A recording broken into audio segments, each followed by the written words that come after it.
Godina je 1959. General Anderson je sa svojom suprugom užurbano spremao se za hitan poslovni put. Čekala su ih 3 duga sata vožnje od njihove vikendice do odredišta Omahe, koja se nalazi na samoj granici između saveznih država Ajove i Nebraske. Na put su krenuli oko 8,5 sati. Nakon nekih 2 sata puta prošli su kroz gradić Logan i počeli se približavati mostu željezne konstrukcije. Anderson je naglim kočenjem probudio svoju suprugu iz drijemeža, a razlog kočenja je bila blijeda prilika neke mlade djevojke u bijeloj haljini koja je stajala na mostu. Još kako je vrijeme bilo kišovito, djevojka je onako pokisla i izgledala zaista tužno. Djevojka je prišla automobilu, te je rekavši da živi nekoliko milja unaprijed, zamolila generala da je poveze kući, na što su on i njegova žena odmah pristali. Djevojka je cijelo vrijeme šutila, a jedino njezino oglašavanje je bilo prilikom davanja primjedbe na rad radija i davanje uputa Andersonu kuda da vozi. Nakon što je slušajući djevojčine upute došao ispred velike bijele kuće u kolonijalnom stilu, Anderson je izašao iz auta i uputio se prema kući da pozove djevojčine roditelje, a njegova žena je ostala u autu sa djevojkom. Anderson se popeo u stepenice te pokucao na vrata.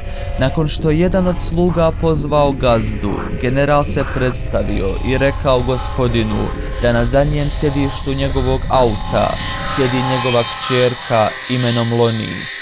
Domaćin je zatražio da je vidi, ali kada su sišli do auta, sve što su našli bila isprepadana gospođa Anderson, koja je vidjela kako Lonnie nestaje. Domaćin, inače umirovljeni senator, je pozvao generala i njegovu ženu u kuću na čaj i razgovor, gdje im je objasnio situaciju. Jednostavno im je rekao da djevojka koju su dovezli ne postoji, ali da im vjeruje jer je to zaista bila njegova kći Lonnie, te da nije prvi put da se na taj način poigrava sa putnicima.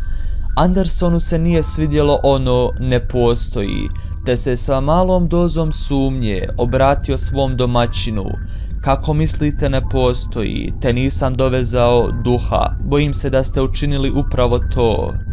Povijest priče o Loninom duhu seže još 20 godina prije spomenutog događaja. Bila je mlada, lijepa i zaljubljena u mladića, koji je i pored toga što je bio veoma lijepo vaspitan iz loše porodice, te je Lonnie time narušavala ugled kompletne senatorove porodice. Zbog protivljenja njegovog oca vjenčanju sa spomenutim mladićem, Lonnie je odlučila pobjeći sa njim. Doživjeli su saobraćajnu nesreću na željeznom putu, na željeznom mostu. Auto se prevrnulo po olujnom vremenu, a Lonino tijelo nađeno je 7 milja nizvodno. Njen duh ostao je na mjestu na kojem je tako mlada napustila ovaj svijet, te se i dan danas vrati na željezni most, ali samo kada je vrijeme olujno i kišovito.